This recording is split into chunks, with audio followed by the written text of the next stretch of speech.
Khajuraho Lok Sabha seat से India गठबंधन की सपा प्रत्याशी मीरा यादव का टिकट निरस्त कर दिया गया है, जिस पर अखिलेश यादव ने यह ट्वीट किया कि यह लोकतंत्र की सरेआम हत्या है। भारतीय जनता पार्टी सरकारी एजेंसियों का दुरुपयोग कर रही है। जो वजह बताई गई वो वाकई हैरान करने वाली है।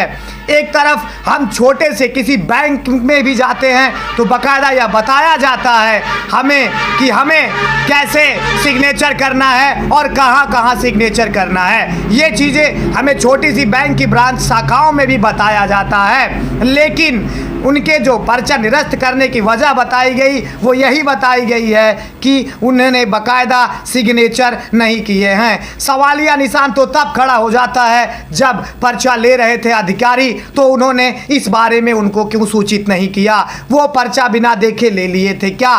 क्योंकि लोकसभा के जो प्रत्याशी होते हैं उनके पर्चे का निरीक्षण करके बाकायदा लिया जाता है। पर्चा में जो सिग्नेचर का मामला है ये आप तब ले सकते हैं जब आप कोई गलत जानकारियां दी रही हो, जन्म तिथि में गलती हो या फिर किसी और चीज़ में गलतियां हो तो पर्चा निरस्त करना लाजमी भी बनता है। लेकिन ऐसे पर्चा निरस्त कर देना एक बार फिर से अब तो चुनाव आयोग भी सवालों के घेरे में आ गया है। लगातार भारतीय जनता पार्टी विपक्ष के यहाँ जैसे ही सीबीआई, ईडी या किसी भी सरकारी एजेंसी की रेड पड़ती है तो वो सवालिया निशान खड़ा हो जाता है। ऐसा क्यों हो रहा है भारत में कि सिर्फ विपक्ष के यहाँ सरकारी एजेंसियां रेड कर रही हैं? क्या भारतीय जनता पार्टी के सारे जो नेता हैं उनके पर्चे वैध हैं क्या? मीरा यादव का पर्चा निरस्त करना एक बार फिर से भारतीय जनता पार्टी को सवालों के घेरे में लाकर खड़ा कर देती है।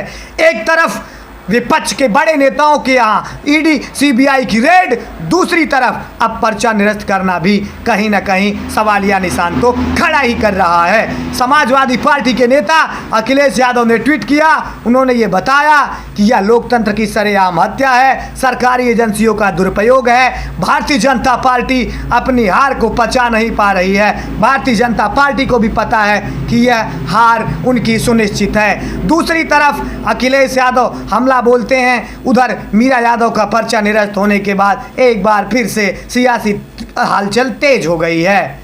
आगे की खबरों के लिए आप हमारे चैनल को सब्सक्राइब कीजिए, शेयर कीजिए। मैं आप